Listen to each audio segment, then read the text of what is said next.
and welcome back to another episode of From the Shadows. And as always, guys, if you are enjoying the series, please do drop a like on the video. Now, I'm back. I say this because I am, but obviously we're only going to be doing one video a day for the foreseeable future, just while I get myself back on my feet. I've just come back from the from the doctors for a third round of blood tests, basically, but it seems that we're heading down, we've ruled out any of the really serious stuff, which is good. It puts your mind at rest, everything's kind of cool, but it does seem that what I've basically ended up having is sort of, I think they call it post-viral syndrome. It can affect your muscles and it can affect your fatigue and stuff like that after you've had a virus, and I did, we think, suffer from a virus right the week before. So yeah, it can sometimes take a very long time to get back, but over the last few days since I made that update video, I have actually started feeling better, so that's good. Basically, we're on the road to recovery at the moment, I hope. So we're going to do one video a day until such time as I can go back to my old work schedule, where we'll go back to 2. So it'll alternate between my 2 saves. It's going to be at 7 o'clock every night. I figured I'd just go sort of slap bang in between where I usually put my videos out. That way we get a bit more of an even spread. So I'm glad to be back. I'm so sorry it's taken so long, basically, but I had to just kind of get through that stuff. And I just couldn't have worked. It would have been I would have been like close to passing out a lot of the time. I found that when I was doing work on this computer particularly, it was very, very poor. Also, I hope the screen looks alright. I've been playing FM a little bit differently, because I have still been playing FM while I've been ill, just slightly differently. I've been streaming it from my desktop PC to my laptop using Steam in-home stream, and it actually works quite well. Even if you have it in 1080p and my laptop's 720, you can blow up the screen using the settings. So hopefully I've got everything back to normal again, because I'm obviously recording this on my desktop. So that's enough babble, basically. So yeah, there you go. I'm really glad to be back, and we're going to get straight back into this. I was gutted that I couldn't keep doing this, but I'm glad to be back into this save, basically. And also, those of you who have subscribed since I last put a video out, which is quite a lot, we're talking a few hundred here, thank you for subscribing, despite the fact I've not actually been putting out any content. And I hope you'll enjoy the new content when I do put it out now. Also, thank you for 9,000 subscribers. We hit that yesterday, which was Monday, actually. I'm recording this on Tuesday. Just seriously, thank you. I couldn't believe that we'd actually continued to gain subscribers while I just figured it would drop off completely, but there you go.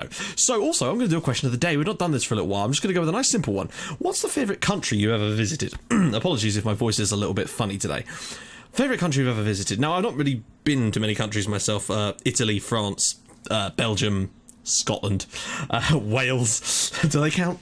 And obviously the States, but that was when I was really, really little. I guess out of those, I actually enjoyed Belgium the most. I have to say I did. But this was on a school trip, and a lot of those were on school trips. My family were never ones for going away on big, expensive sort of foreign holidays. However, I really would love to go to Sweden one day. I just really would. I wouldn't mind living out there, to be honest. I just really like the country. Anyway, what's your favourite country that you've ever visited? Let me know in the comments, and also if you've got any questions for question of the day, please put them in the comments with the hashtag QOTD. Right, I've been sitting on this screen for a little bit too long now, so let's get into what's been going on. I completely forgot where I was, basically. So we came back in and I was like, oh right, it's basically just to go to the end of the season and just sort of see what we can do, basically. And I'm guessing in our last live con we managed to beat Evian 2-0. In fact, I watched it back, if I recall, and we absolutely mugged them off, if I remember. They battered us. In our next match, the battering kind of continued, if I'm honest. It was not a good time. Actually, before I get into that, I don't know if I mentioned this in the last episode. I may or may not have done. We had a takeover attempt, basically, and the takeover actually succeeded, and I was worried because they said they were going to replace the manager if it did, and I was worried that that was going to be the end of this save, basically. Thankfully, the takeover did go through, and they have invested some money into the club, and they've also shut down my training they've lowered my training facilities, which is weird.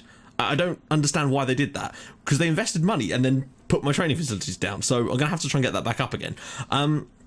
But the main thing is, we've got some more money in the club, and I think next year our transfer budget is going to be much, much better. We've got 13 million in the bank now, thanks to that, and hopefully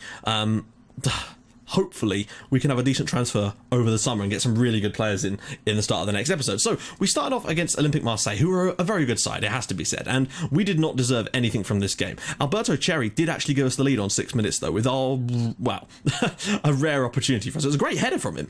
Doing what he does, he's actually really come back into form in these last few matches of the season. I've been really enjoying his work. Dimitri Payet's goal was an absolute screamer. In fact, I'm going to start showing you a little bit more of the goals in these episodes, just because with doing one a day, I feel like I could get a bit more in, but Payet's goal was an absolute wonder strike, if I recall correctly. It comes to him on the edge of the area, he just takes one touch and bang! I mean, my goalkeeper is doing nothing about that. We definitely didn't deserve anything from this game, and we were not going to get it. Let's put it that way, we were not going to get it. Then, oh, Christ. I never learn, do I? Never learn. That always happens. Right, so yeah. Then Christian Pinilla, unfortunately, in the second half with 2 more goals for Olympique Marseille, making it 3-1. And it was poor, but I wasn't really expecting anything from the game. It's a tough one away from home at a team like Marseille. Now, the next game, however, I was expecting a little bit more from us. I've got to be honest, I expected a better performance from us against Lorient at home. And we just didn't get it. We weren't good enough on the day. Maxime Barthelme gave them the lead on 3 minutes, and it was an instant reply from Cherry, getting himself another goal. Poor defensive error, though, it has to be said. It was poor from the defender to play him in like that, but made it 1-1. Then, unfortunately, long ball over the top, and Gabriel Overtan, that alien-headed bastard, he just... I don't like goals like this. I just don't. It's one of those ones where you just think, what are my defenders playing? Look at this. Kone is just going to lump this downfield, and Obertan is the quickest man in the world right now. And then my goalkeeper decides not to bother, and it's 2-1 to Lorient. And that was game, set, and match for them, unfortunately, at that point, which was a real shame. But what can you do? So... Oh my god, come on now. Oh, Jesus, Matt. Right, next up, though, we had probably one of our best wins of the season in terms of the stature of it. Like, Lyon aren't doing so well this year, it has to be said, but... Look at this. We were definitely not the best team in this game, but Alberto Cherry scoring for the 3rd game in a row to give us a 1-0 win away from home at Lyon, and that for me was the win that wrapped up our safety. We needed to get that win just to sort of put the icing on the cake in terms of us staying up. They're not the same team that they were. Lindsay Rose, could he have a more feminine name? That's a glorious name, actually. That's the sort of thing that, like, yeah. That's the name you'd call your daughter. Right, so, moving along, really, there's not much to say about that one. Next game, though, we went out against Angers, and this one very nearly turned into a pretty poor day for us in some respects. Johan Villa gave us lead on 18 minutes before Alberto Cherry made it 2-0. Now, at that point, we were absolutely flying in this game, and no problems for us. Unfortunately, after the start of the second half, they came out the traps like a shot, and Quartet gave them, well, straight off the kickoff, basically, got one back for them before Jordan Allaire gave them the tool. No, I couldn't believe it when that happened, really. Then, we did manage to get ourselves back into things. Alberto Cherry, well, he didn't win the penalty. I think the penalty was actually won by Nicolas Janvier, who had a great game. No, what am I talking about? No, apologies, guys. This was yesterday. I can't actually remember who won the penalty. Cherry gave us a 2-3... Sorry, again, I'm a little bit rusty, apologies. 3-2 advantage, before Didat's making it 4, and Cherry adding a 5th to one of our best wins of the season in terms of the scoreline, and a hat-trick for Alberto Cherry, making it 6 goals in 4 games for the lad. Can't fault him on that one. Next up, we had bottom of the table Stade Brestois away from home. They were already relegated, and actually, I'll tell you what, I've got to show you Dominic Gape's goal in this one too. This was an absolute cracker. He scored a few absolute wonder goals for us this year, and this was no exception to that. He was brilliant. Cantini with the ball to the edge here, Janvier, then back to Bulens. Gape here picks it up and bang, top corner. And he runs away like he's being chased by someone with a knife. And that to me says it's a good goal. We didn't actually create that many clear-cut chances in this game. So in a way, they weren't actually maybe as bad as the 2-0 would suggest, but they only had one shot on target the entire game. Next up, though, we had Troyes, and apologies if this episode does run a little bit longer. I'm still getting back into the swing of things, so it might take a little while for me to get the kind of the flow back and stuff. But if you're only getting one a day, maybe a slightly longer episode isn't such a bad thing after all. Anyway, final game of the month. Not the month of the episode was a poor performance from us, and by that I don't mean that, like, I think for us we were better than Troyes on the night, and when Janvier gave us the lead I thought, yeah, we're good there, but then Jim Karachan of all people gave Troyes a lifeline basically and made it 1-1 just into the second half before Jimmy Cabo got them another one back. They had some great names in this team. Rincon, Karachan, I swear there was another player I recognised in this game, Maury Kone. Sounds like an American TV personality. Match stats. But in this one, we had 3 clear-cut chances than none. We were really the better side of this one and should have done better with our chances. We needed to put that sort of stuff away. But all of that leaves the league looking like this. We are 12th place. We could technically finish as low as 14th today if we fall below Montpellier and I think Cannes. So it's not awful. We're never going to get past Olympique Lyon because our goal difference is so bad. So 12th place in our first season is pretty damn good, it has to be said. And as you can see, Alberto Cherry is the 4th best goal scorer in this league, and potentially with a couple of goals today, could even be the number 2. Nantes have slipped away a little bit. They're actually second a couple of games ago, so they look like they're not quite going to manage it. PSG, of course, win the league at an absolute canter. Now let's just take a quick gander at the squad. So we've got top goal scorer, of course, is Alberto Cherry. Now, he is injured, which is annoying. He picked up an injury late on in one of the games, I believe, and unfortunately he's going to be missing today's game. But he has got 22 goals for us this year, so I'm pretty pleased with his overall output. Maybe, he's got an average of a goal every other game, which is fine by me. Slightly more, in fact. Assist-wise, Quinta Pereira with 10 of those. Lovely stuff. Man of the match, of course, Cherry's up there, but Cantini is also very, very high on that list, which is nice to see as well. Average rating is, well... of players that have actually played is Cherry with a 7.16. Key passes, though, Didac is absolutely dominating key passes. If you actually look at his stats compared to the other, look at that, 140. In fact, Quinta Pereira is nearly number 2 on that one. So, yeah, there you go. Right, I'm not really sure what else there is to say other than let's get into today's game. And, yeah, why is it saying continue? Shouldn't it be saying match preview? Apologies for this, guys. Ah, there we go. Okay, so we're away at Toulouse. We don't have much to lose, but tish, except for a couple of places. They have quite, well, they could gain one place and go above Nice, but that's just, yeah. Hervé Renard is managing Toulouse now. That lovely white-shirted stallion of a man. Right, Hugo is also injured, so this might be the return of Ivan Antelek. Let me just see. Have I got any other options? We've had certainly quite a few young players coming through. Of course, the annoying thing is I couldn't register Carlos Ruiz, which was a pain, but he is definitely going to be playing plenty of games for us next season, which is good because Dimitri Cavare, of course, will be going back to Stade Rennais. Now, we do have a few players, of course, on loan, so I'm going to be looking, of course, in the summer to try and bring some more in. Now, the main way I'm going to go about that is I'm going to do what I've kind of been doing with all my saves, where I look for those young talents players. I love signing regens, and you already know the reason why. I just really want to try and find some of those types of players. We're in a position now, I, as usual, don't know who that is. Enes Unal is, of course, at Toulouse here. Now, interestingly, he's just signed for Manchester City in real life, so that's going to be putting some spanners in the works for everyone that loves signing him. And that's that Norwegian guy with the really strange... he's Danish, apologies. I was thinking of Josh King. So, Antelek up front for us. I think this might be his first appearance of the season for us. Or is it? No, he's made 7 substitute appearances, apologies. The pressure is all on them. Let's just let them do what they want to do. We'll just counter-attack and do what we do. But yeah, so the plan in the summer, basically, is just going to be to try and bring in some of those young people like Carlos Ruiz, those types of players, basically. That's going to be my main sort of prerogative over the summer months. Apologies, I should make this a bit smaller now. I had it much larger when I was playing on my laptop because obviously it's only a 720p screen. So yeah, things get a little bit distorted. Cantini with the ball up and cleared away, and that's there's a counter attack on here. There surely is. Braithwaite out on the left hand side. I'm going to regret taking the piss out of him now, aren't I? He's going to tear us a new one. Somebody put a tackle in. Anybody put a tackle in. Pereira shouldn't really be back there. It's not really his position. William Matthias back to Braithwaite. There's 2 on 1. They've got the overlap to the edge of the area. Richters. We're probably going to concede a goal here, I sense. Yago out on the right hand side. We're doing okay at keeping them. Ditto. Braithwaite, and that's 1-0, and I've regretted it already. You fluffy haired bad boy. That's annoying. Oh well, let's have a shot of the game. To be fair, it is only 3 minutes into the match. Apologies, I'll just move this over as well. It's weird when you put it back to 1080p.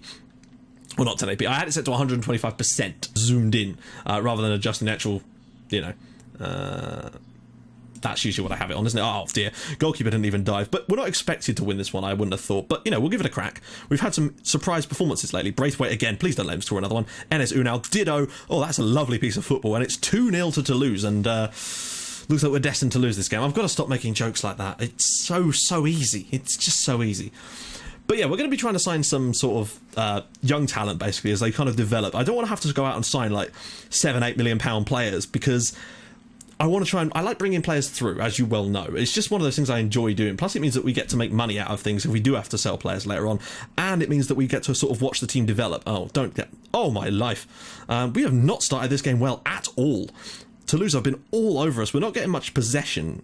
Well, actually, we're doing okay for that. It's our pass completion that's really worrying me. Calalin out there. Yago out wide. I think this could be a bit of a poor one for us. Bulens gets this clear. Right, come on, guys. I might have to go to attacking in a little while. Gape's bringing it away. He's been a standout player for me this season. Didac. Ball forward, Antelek.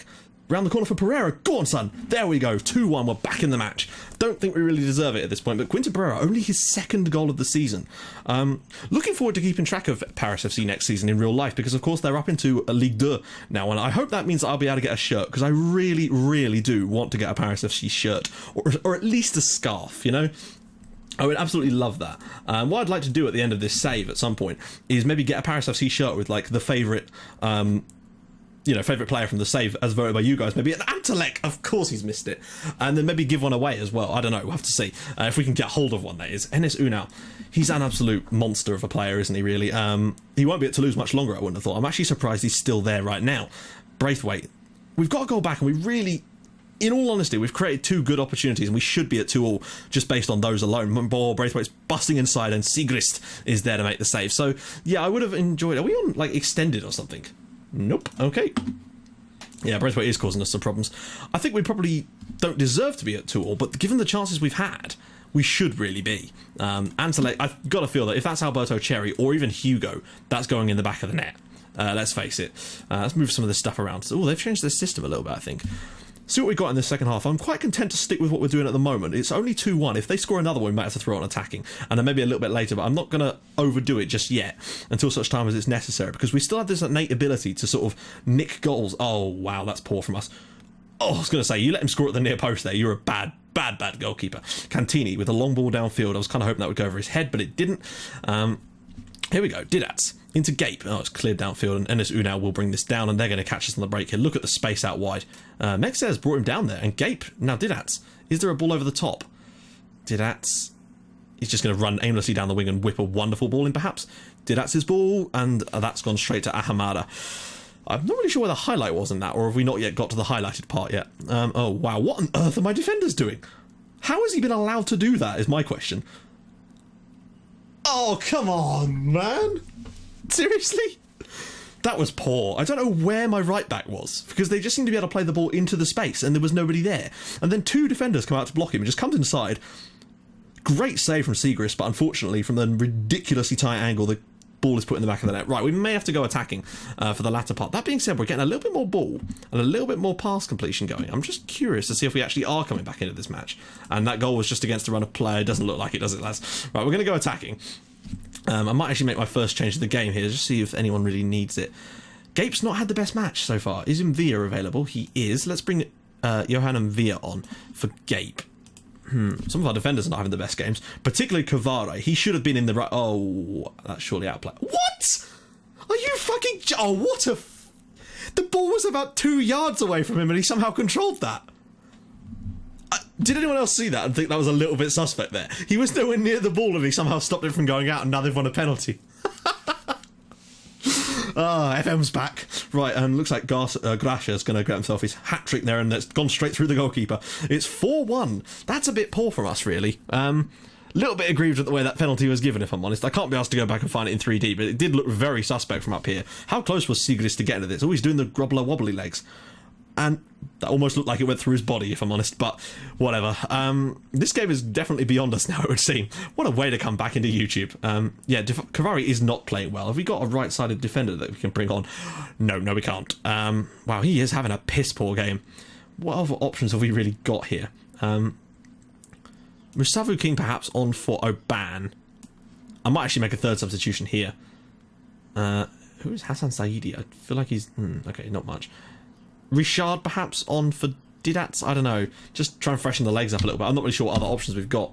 Let's just do a team talk. I always neglect these a little bit. Let's encourage them. Come on, lads. You can do it. 4-1 feels a little bit harsh. 3-1, fair enough. But 4? A little bit suspect with the penalty as well. I'm not overly overjoyed with that, I've got to say. Kana Erkin out wide. Don't let him score another one. That would be a bit... poor. There we go. I was expecting that to bounce off of him and go in the back of the net, because genuinely in my other save we had a goal exactly like that when I was playing this game yesterday. So that wasn't the highlight, was it? No. There we go. Good clearance. This is not the highlight either. They're just going to keep lumping those balls in. Oh my life, guys! Jesus, the defending is like a Benny Hill sketch. It really is. It's very, very poor by our standards. Then again, our defensive standards haven't exactly been the highest. It doesn't help that we don't have a real attacking outlet up front with, Antelek being there instead of a striker. Pereira, can he knock it around the corner? There was a much better ball on. I don't know what he's playing at with that. But oh wow. Look at this. Look at the amount of players they've got over. I'm so confused. Like, I understand that the system is a little bit, but where is Cavare going?